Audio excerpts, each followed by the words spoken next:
musharaxa madaxweyne ee xisbiga mucaaradka ee wadani cabdiraxmaan maxamed cabdilaahi iyo wafdi uu hogaaminayo ayaa soo gaaray degmada sheekh waxaana si bilaaran ugu soo dhaweeyay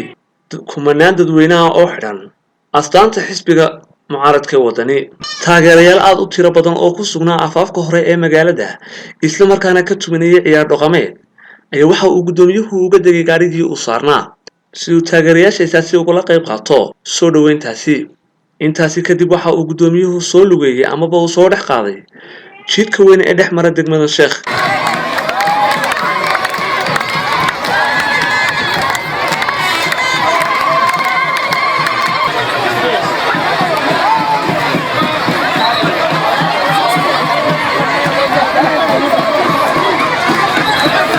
waxaad arkaysaa meheradaha ku teesan jidka